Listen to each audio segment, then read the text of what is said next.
What is going on? I want to welcome you from half court. And today, for a special episode, I am joined by the head coach of the Motor City Cruise. He's also served as an assistant coach for the Atlanta Hawks in the New Orleans Pelicans. Coach Jamelle McMillan. Coach, thank you so much for taking the time. It's great to see you again. Always enjoy our conversations. How you doing today? Doing well, doing well. Happy to be here. Appreciate the time, but here, ready to go. Having a good time. Awesome. Glad to hear it. You're heading into your second season now as the head coach of the Motor City Cruise. You've coached on multiple different levels. What's the unique challenges of being the head coach of a G League team with all the different roster movements, things that you have to deal with? What are some of the things you maybe didn't anticipate when becoming the head coach of the Cruise? Yeah, just that. The turnover is crazy in a lot of different instances. We had a lot of it last year. For more positive reasons than negative. Guys were doing a lot of good things and putting a lot of good things together. And so we saw some guys get called up. We saw some guys get two-way contracts and all that kind of stuff. And so very positive environment for us. But the league as a whole, it's so much movement that you really got to have a team around you that can keep track of where guys are and all that kind of stuff. And I think we did a good job of that last year. So much love to my staff from Yeah, it last has to be a year. unique challenge to focus on winning games while at the same time trying to help guys, reach their dream of getting to the league. And when they like you said, when they do have that roster turnover for that positive reason, you're happy for the guys, but it almost must be hard because it's like, well, I have a game in 7 hours. Who am I starting? That has to change a lot, I imagine. Yeah.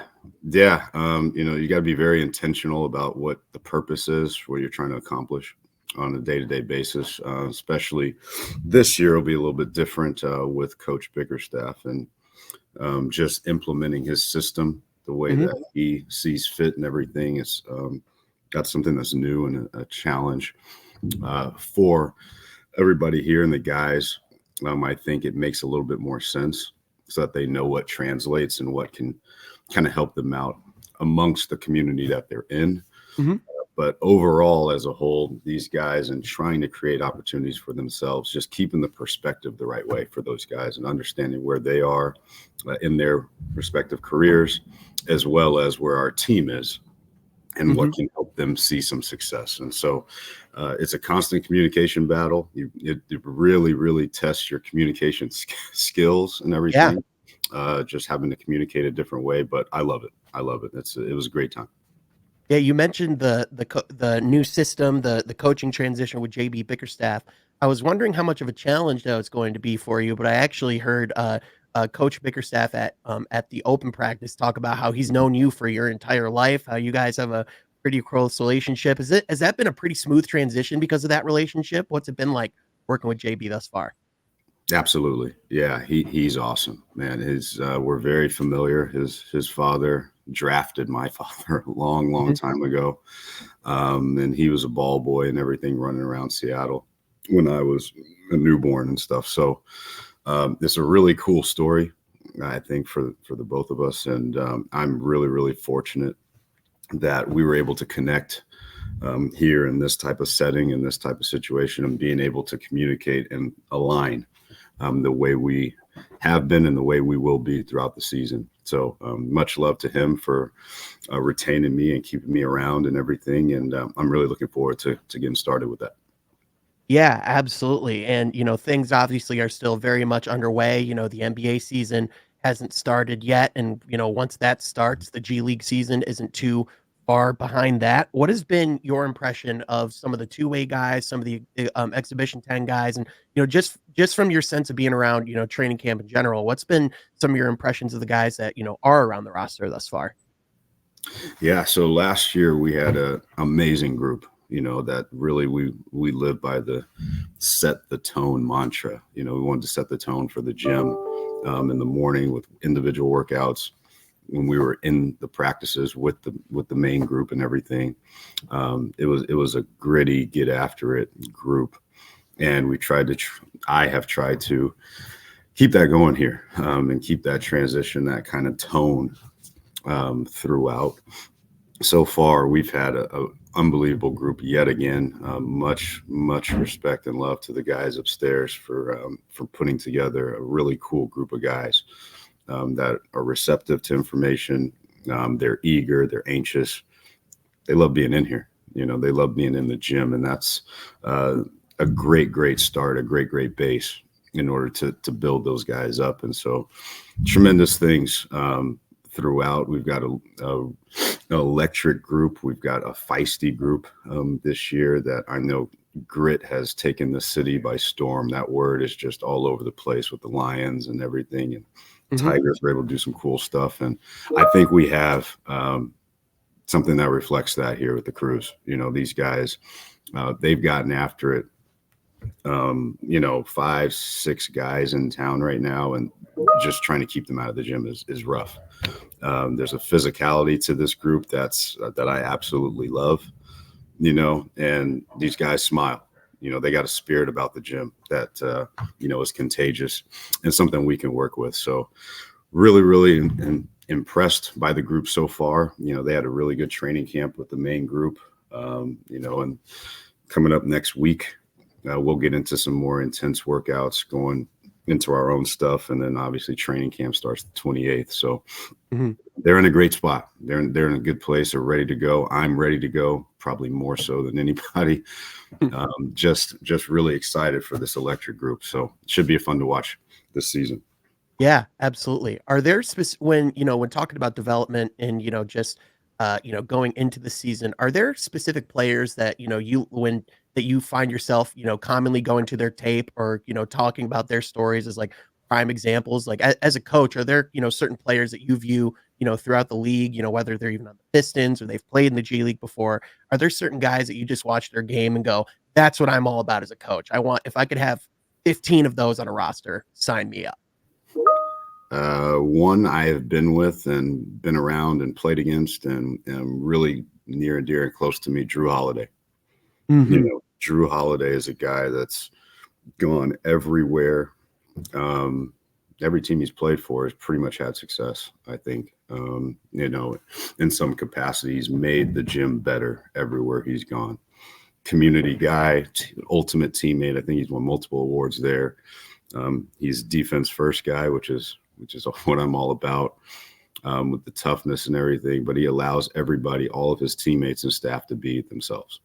And that's the biggest thing with a guy like that who makes as much money as he has and has had the type of success that he's had. He's never changed as a human being.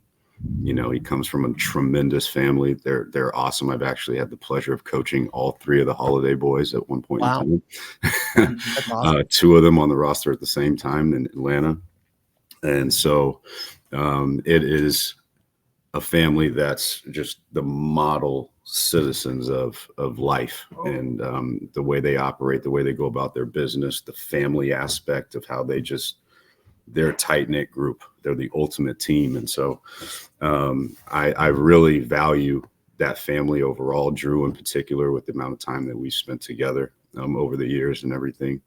But, champion to the nth degree, starting with the man first. And so he's an example for me of a guy that, would love to share a locker room with at any point in time in your career, any level, any position that you're in.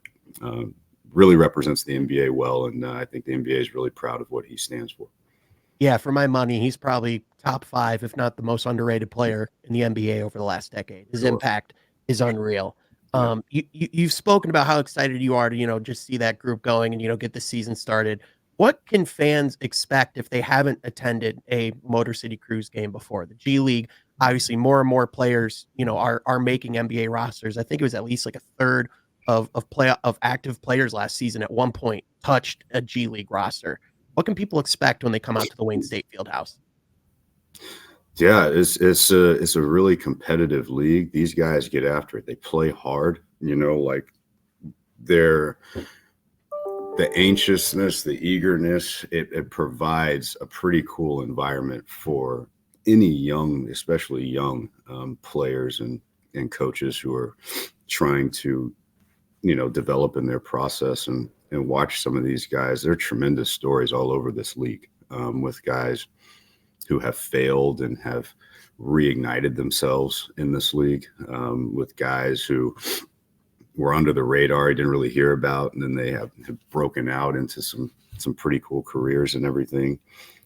For us here in Detroit, I didn't realize there's a lot of guys from this community that are around the league and everything. Imani Bates came here, and it was an electric gym, and some pretty cool environments around the league that we went to, and people are into it. It's really a cool spot. I enjoy it to tenfold. It is a bunch of really, really hungry individuals who are looking to basically create whatever identity they are about, as far as a player or as a coach. It's for some players who are trying to figure out, can they play in the system? Can they not? So you'll see a lot of variety of different creative concepts. You'll see a variety of different creative defenses. People try all kinds of things down here. So never know what to expect. You could show up and there'd be 6 guys on a team, and that team will end up winning by 30 somehow. It's just the way the thing goes. But if you're a fan of the sport, if you're a young individual who is trying to gain something from their process, and seeing guys who are at the base and the foundation of their process and trying to carve their way out, there's a lot of tremendous examples, a lot of different things that you can come and grasp and gain from watching this play. So I look forward to the community, like just walking around here. I even was approached in Paris, France this summer during the Olympics by a cruise. Oh, wow. Who ran up to me on the sidewalk out of nowhere. So, it's people are invested in it. People pay attention to it.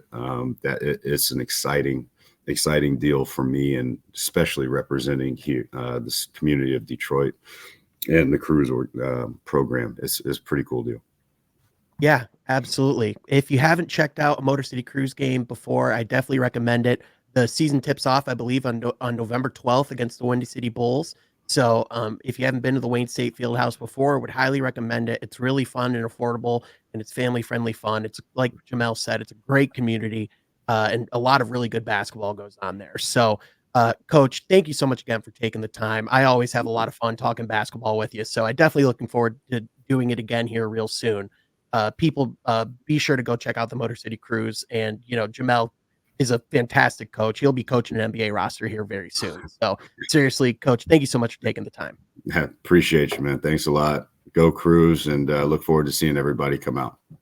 Yeah, absolutely. Thank you so much for listening. We'll catch you guys next time from Half Court.